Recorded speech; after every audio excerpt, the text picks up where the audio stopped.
Eu sou Raquel Coelho e esse é o nosso canal sobre constelação familiar, terapia sistêmica. Tem sido uma experiência muito interessante conversar com você sobre os casos de atendimento. Recentemente me procurou uma pessoa, um homem com em torno de 40 anos e me falando de uma demanda emocional, de uma questão emocional que não avança.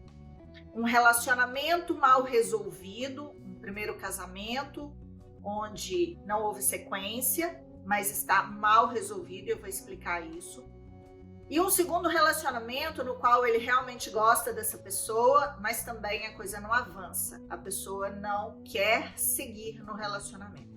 Interessante a gente olhar para essas questões vindas de homens, né? A gente acha que só as mulheres têm questões emocionais, mas os homens também têm. E eu fico muito feliz quando o homem procura, porque quando o homem avança, os casais, os relacionamentos, a vida melhora, tudo é complemento, homem e mulher se complementam, relacionamento é complemento, independente do gênero. Somos seres humanos e precisamos sim de crescimento.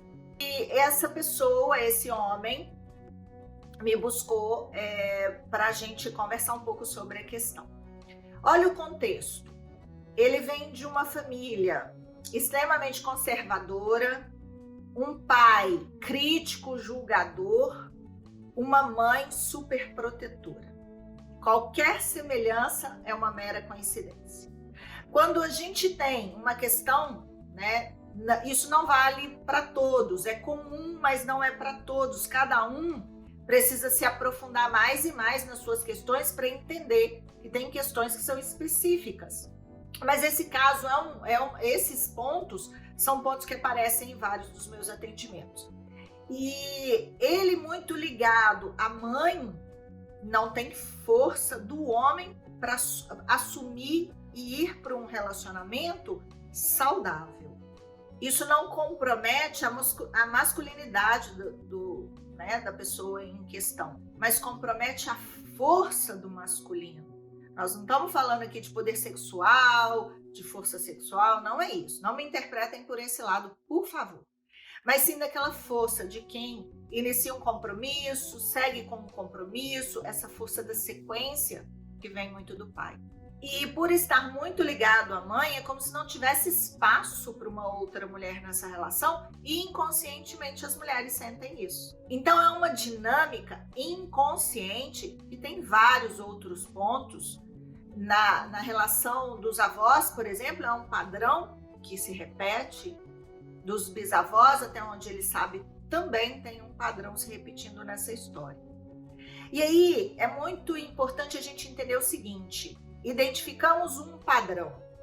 A constelação familiar aprofunda nesse padrão ou deixa surgir os outros padrões que estão interferindo nessa questão. Cada caso é um caso, eu sempre vou falar isso. E aí, quando a gente pega essa dinâmica e encontra o ponto comum, a gente precisa de uma nova atitude. Uma pessoa, um homem que tem demandas de relacionamento. E olha, gente, uma coisa que me assustou profundamente nesse caso é que a permissão para ele fazer uma constelação ou não viria de uma conversa com a mãe. Olha que interessante, uma pessoa com uma idade já em torno de 40 anos de idade, precisar de uma permissão da mãe para fazer uma constelação, a gente vê o nível de ligação dessa pessoa. Então, é fazer uma constelação e começar a atuar com um novo comportamento. E muitos de vocês vão falar assim: que loucura, é só deixar a mãe de lado, é só mudar. Quantas pessoas a gente vê no dia a dia, a gente fala assim, é só fazer isso, é só fazer aquilo. A receita para o outro é muito fácil. Mas o que está envolvido nesse novo comportamento, nessa nova postura, nesse assumir a própria vida, é muito mais profundo. Vem de feridas emocionais, vem de uma codependência, tem um vídeo aqui no meu canal falando sobre isso, vem de questões extremamente doídas, geram dor, e mexer em dor precisa habilidade, precisa de profissional. Por isso, muitos de vocês veem vários vídeos e é extremamente valioso e importante. Eu também vejo muitos vídeos, tem muitos mentores, muitas pessoas boas aqui na internet nos apoiando, porém, chega uma hora que a gente precisa assumir a nossa questão e ir lá nela, no ponto. Ai, Raquel, mas eu não tenho dinheiro. Esse também é um ponto. As nossas duas grandes desculpas, tempo e dinheiro. E a gente precisa agir a favor da gente. E a favor da gente, a gente precisa olhar para os obstáculos e fazer algo, e não só ficar olhando para os obstáculos. Se fosse um caso de doença, eu conseguiria tempo e dinheiro. E por que numa cura, em algum nível emocional, num processo que a gente precisa vivenciar para dar o próximo passo na nossa evolução, a gente não investe, a gente não faz esse movimento? Então nós precisamos olhar para essa questão, né, dessa pessoa que me procurou, desse homem, e entender qual é, na minha vida, o limite que eu coloco, porque eu estou muito mais ligada ao pai ou muito mais ligada à mãe.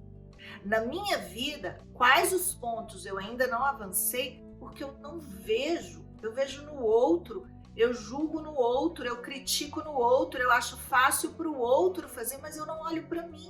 Qual é o ponto? Qual é o ponto que eu resisto e de alguma forma rejeito a olhar no nível que precisa ser olhado, porque as minhas crenças, os meus limites mentais, o meu ego, e ego é o tipo de mentalidade que eu tenho, o ego mora na mente, o meu ego, as minhas sombras, todos nós temos isso, eu não estou aqui ofendendo ninguém. E são eles que nos impedem de dar o próximo passo, porque eu fico ofendido à toa, porque eu fico machucado à toa, porque eu não quero ouvir, porque tem pessoas que não querem avançar porque não querem ouvir. Não querem ouvir aquilo que é importante ser ouvido, mas mais do que ouvido, trabalhado, elaborado.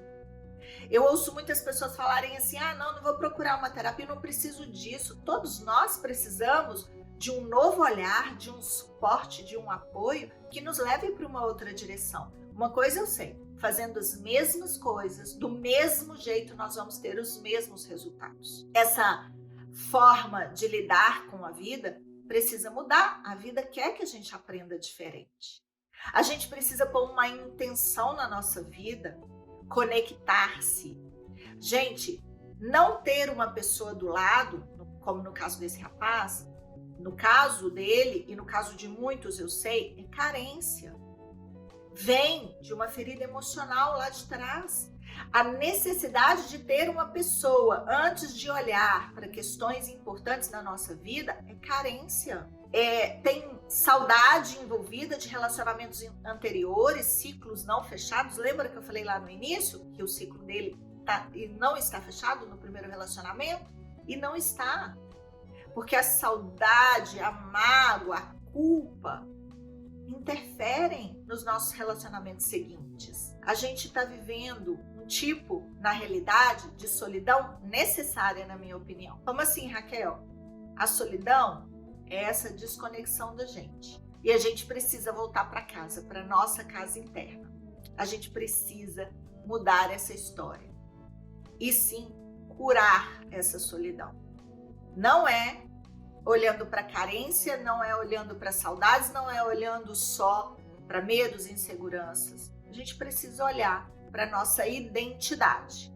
Quem sou eu nesse mundo que eu ainda não admiti e que está interferindo em várias áreas da minha vida? E essa pessoa tem uma questão inclusive financeira. Duas áreas comprometidas: emocional e finanças, profissional também, né? Porque não gera recursos, então são 3 áreas envolvidas e a gente separa nos nossos estudos. E tá comprometida, por quê? Porque tem pontos que essa pessoa ainda não quer ver.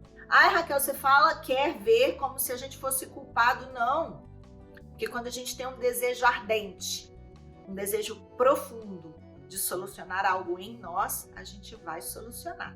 A vida, Deus abre os caminhos e põe dinheiro, né? Começa a surgir o dinheiro inesperado, o pagamento, o recebimento de uma conta lá de trás que ficou pendente, a pessoa chega e paga a gente. Quando a gente decide, as portas se abrem e as coisas começam a andar.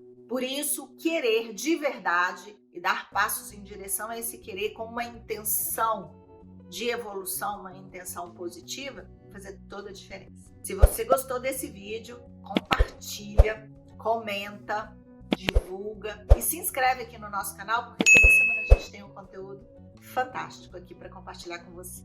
Até nosso próximo vídeo.